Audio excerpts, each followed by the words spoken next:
Olá pessoal, muito bem-vindos ao nosso canal do YouTube. Para você que faz parte já da nossa comunidade, você já sabe que todas as segundas-feiras e quartas-feiras nós sempre colocamos uma mensagem nova aqui no nosso canal. Quarta-feira a gente coloca uma série especial, exclusiva aqui para o nosso canal, e nas segundas-feiras nós colocamos as mensagens que são ministradas na nossa igreja local, na sede da Igreja Fonte da Vida, em Goiânia. Hoje é segunda-feira e eu tenho a certeza que essa mensagem vai falar muito ao seu coração. Mas antes eu quero te pedir para curtir esse vídeo, se inscrever no canal se você ainda não fez. Isso vai ajudar o algoritmo do YouTube a entregar esse vídeo para ainda mais pessoas e fazer também a sua parte de compartilhar nos grupos de WhatsApp, nas suas redes sociais, para que ainda mais pessoas sejam alcançadas e abençoadas em nome de Jesus. Abre o seu coração, porque Deus vai falar com você.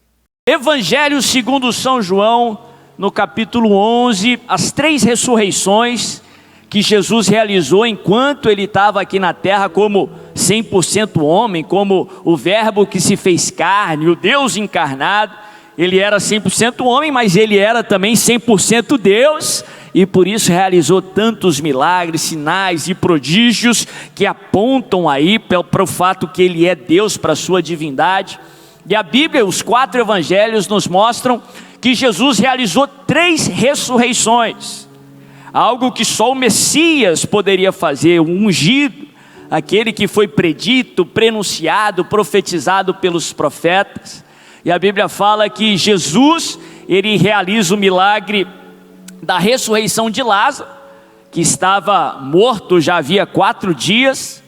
Ele ressuscita também o filho da viúva de Naim. Nós vamos estudar mais para frente aí, noutra quarta-feira. Era o filho daquela viúva que já estava morto, e ele estava sendo levado para o seu velório ali, para o seu enterro. E a Bíblia fala que Jesus também, ele ressuscita a filha de Jairo, que era um patrono da sinagoga lá de Cafarnaum. E a Bíblia fala que Jesus chega logo após a sua morte. 3 ressurreições distintas que muito tem a nos ensinar. Ele ressuscita o filho a filha de Jairo, quando ela tinha acabado de morrer. Ele ressuscita o filho da viúva de Naim, quando ele estava indo para ser enterrado. E ele ressuscita Lázaro depois de 4 dias que ele já estava morto. Ele traz uma transformação tão radical quanto da morte para a vida. A noite se fez dia. Algo que o ser humano não pode fazer, algo que só Deus pode fazer. João capítulo 11, a partir do verso 1, a Bíblia diz assim: havia um homem chamado Lázaro. Ele era de Betânia, do povoado de Maria e de sua irmã Marta. E aconteceu que Lázaro ficou doente. Maria, sua irmã, era a mesma que derramara perfume sobre o Senhor e lhe enxugara os pés com os cabelos. Então as irmãs de Lázaro mandaram dizer a Jesus: Senhor, aquele a quem amas está doente. Ao ouvir isso, Jesus disse: essa doença não acabará em morte, é para a glória de Deus, para que o Filho de Deus seja glorificado por meio dela. Aqui eu vou falar isso daqui a pouquinho, no final da palavra, se der tempo hoje. Mas aqui Jesus nos ensina o que fazer quando recebermos uma notícia ruim. Ele recebe a notícia da morte de Lázaro, ele não nega o problema, mas ele declara a promessa de Deus. Ele fica sabendo ali que Lázaro estava enfermo, uma enfermidade terminal, extremamente grave, que resultou ali na sua morte. E ainda assim, contra a esperança, contra o que era humanamente ali, o que fazia sentido, ele declara, ele diz: essa enfermidade não acabará em morte, mas é para a glória do Filho de Deus, para que a glória do Filho de Deus seja manifesta. Quando você receber uma notícia difícil, quando você perceber que tem desafios sobre a sua frente, não nega o problema, mas declare uma palavra de vitória sobre a situação, declare uma uma palavra de ressurreição. Diga: esse problema não vai ser meu fim, mas é para que a glória de Deus se manifeste na minha vida. Essa enfermidade não será o meu fim, mas é para que a glória de Deus resplandeça através da minha vida. Esse problema não vai acabar com a minha família, não será o fim do meu casamento, mas é para que a glória de Deus seja manifestada através de nós. Declare a palavra. Não fique inerte ali diante daquela notícia, não seja passivo, mas devolva com a palavra de Deus. Responda declarando as promessas do Senhor. Continua lendo, verso 5. Jesus amava Marta, a irmã dela, e Lázaro. No entanto, quando ouviu falar que Lázaro estava doente, ficou mais 2 dias onde estava. Depois disse aos seus discípulos: vamos voltar para a Judéia. Estes disseram: mestre, há pouco os judeus tentaram apedrejar-te, e assim mesmo vais voltar para lá? Jesus respondeu: o dia não tem 12 horas? Quem anda de dia não tropeça, pois vê a luz deste mundo. Quando anda de noite tropeça, pois nele não há luz. Depois disso prosseguiu, dizendo-lhes: nosso amigo Lázaro adormeceu, mas vou até lá para acordá-lo. Seus discípulos responderam: Senhor, se ele dorme vai melhorar. Jesus tinha falado de sua morte, mas os seus discípulos pensaram que ele estava falando simplesmente do seu sono. Então lhes disse claramente: Lázaro morreu, e para o bem de vocês estou contente por não ter estado lá, para que vocês creiam. Mas vamos até ele. Eu vou parar por aí. Um texto tremendo. Se você puder ler o capítulo todo quando você chegar na sua casa, com certeza você vai ser edificado.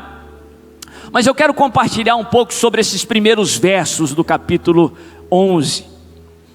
A Bíblia fala, João, ele faz toda a preparação, nos mostrando que Jesus conhecia aquela família, que Jesus amava Marta e Maria e o seu irmão Lázaro. E ele estava distante do local onde Marta, Maria e Lázaro moravam, que era Betânia, que fica ali nos arredores de Jerusalém. A Bíblia fala que Jesus estava a 2 dias de viagem. E Marta e Maria, quando percebem ali a enfermidade do seu irmão Lázaro, a gravidade da situação, elas nos dão uma lição do que nós devemos fazer quando o problema bate na nossa porta. Quando elas tomam ciência da gravidade da enfermidade, elas vão buscar auxílio em Jesus. Elas enviam, o Espírito Santo ainda não tinha sido enviado, Jesus ainda estava aqui encarnado, 100% homem, com as limitações aqui de movimento do ser humano, apesar de ser 100% Deus. A maneira deles chegarem até Jesus era através de um mensageiro. Então elas enviam um mensageiro até Jesus e diz: Lázaro, o teu amigo, aquele a quem amas, está terrivelmente enfermo, precisando do seu auxílio. Ah, meu irmão, que você possa aprender essa lição com Marta e Maria. Quando o problema bater na sua porta, que a sua primeira opção seja a melhor opção. Que a sua primeira opção seja buscar auxílio no nosso Senhor e Salvador Jesus Cristo, aquele que jamais perdeu uma batalha, aquele que nunca falhou no passado, não falha no presente e jamais falhará no futuro. Importante frisar isso, que tem muita gente que só vem a perceber que Jesus é a melhor opção quando ele se torna a última opção. Não perca tempo, não perca força, que você possa buscar o Senhor como o primeiro recurso, como o teu auxílio, como a sua melhor opção. A Bíblia fala que eles vão até Jesus. Jesus escuta o clamor. Jesus responde o clamor. Você pode perceber isso em todas as situações, nos 4 evangelhos. Todos aqueles que chegaram até Jesus com um clamor, eles obtiveram uma resposta. É antibíblico alguém chegar até Jesus com um clamor e não ter a resposta. Muita gente diz não ter recebido uma resposta. O que na verdade aconteceu é que muitas vezes a resposta não é aquela que eles queriam, mas sempre recebem uma resposta. É antibíblico você chegar até Deus com um clamor e não receber uma resposta. Eu vou falar de novo, se você chegou aqui com um clamor, Deus vai derramar dos céus a sua resposta em nome de Jesus. A Bíblia fala que Jesus, ele recebe a notícia. Ele era o Deus encarnado, ele era 100% homem, mas ele também era Deus.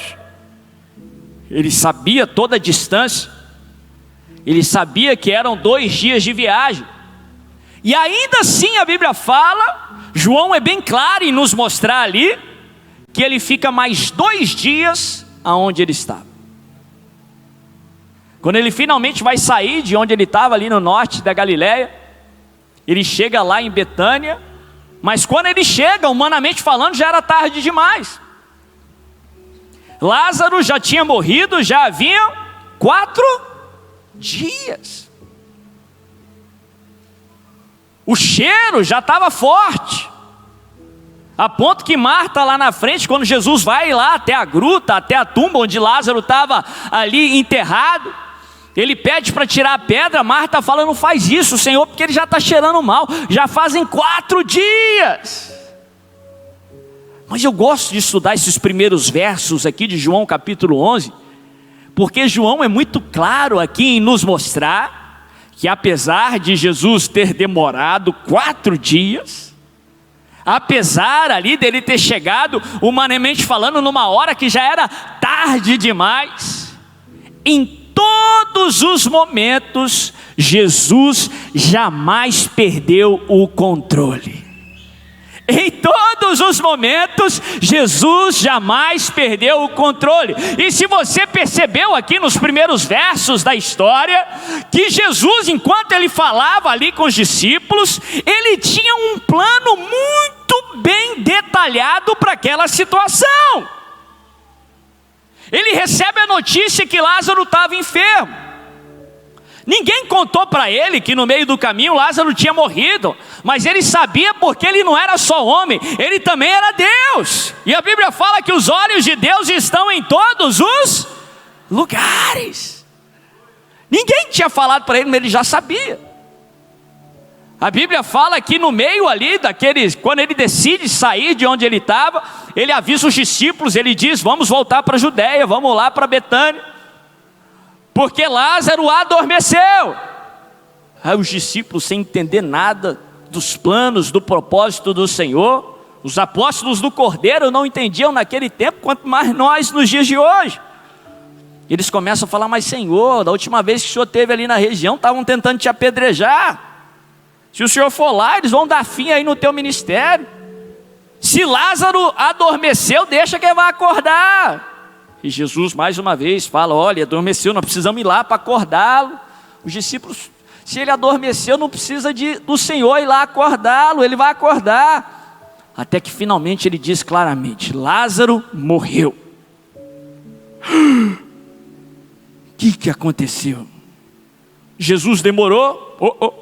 Jesus vira para eles e: Lázaro morreu, e para o bem de vocês, eu não estava lá, porque está tudo sob controle, está tudo conforme o plano do Senhor, porque o plano do Senhor é sempre maior e melhor do que o teu.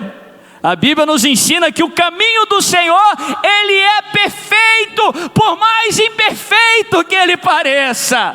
A Bíblia nos ensina que os planos do Senhor não podem ser frustrados. É para o bem de vocês que eu não estava lá, para que por fim, quando Lázaro ressuscitar, vocês vão crer que o Filho de Deus tem poder para vencer até a morte. Está tudo sob controle. A situação pode ter saído do controle de Marta e Maria, daquela família, pode ter pego aquela família de surpresa, mas não saiu do controle de Jesus, mas não surpreendeu o Senhor Jesus, porque nada surpreende a Deus. Esse problema pode ter pego você de surpresa, esse problema pode ter saído do seu controle, mas nada pega Deus de surpresa, mas nada sai do controle de Deus. Ele ainda tem o controle. está tudo conforme o plano do Senhor. Está tudo conforme o plano do Senhor. E se você ver no decorrer da história, Marta e Maria não precisaram fazer muita coisa para ressuscitar Lázaro. Se você vê no decorrer da história, o que Jesus esperava que Marta e Maria fizessem, era o que Ele espera que você e eu façam. Que vocês creiam, acredite. Ele diz para Marta: Marta, eu sou a ressurreição e a vida. Aquele que crê em mim, ainda que morra, viverá. Marta, se creres, verás a glória de... Então creia. Pode ter sido o fim para o homem, mas não é o fim para Deus. Pode ser um limite para o homem, mas não há limites para Deus. Os comentaristas bíblicos e os estudiosos, eles dizem que havia uma crença naquela época, que a alma, o espírito do morto, ficava ali perto do corpo ali do defunto por pelo menos 3 dias. Se houvesse qualquer possibilidade da pessoa voltar a viver, deveria acontecer nos 3 dias. O 4º dia era o dia que não tinha mais jeito. A esperança toda havia se esgotado.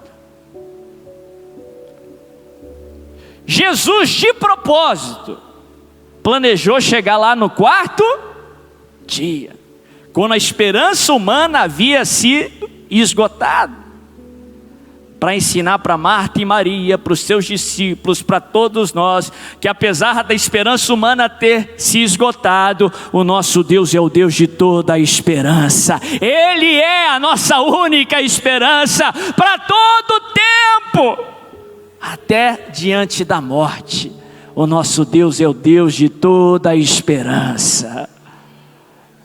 Meu irmão, a Bíblia nos ensina que a esperança que vem do Senhor, quando colocamos a esperança no Senhor, nós jamais seremos decepcionados, nós jamais seremos envergonhados, de acordo com a palavra de Deus.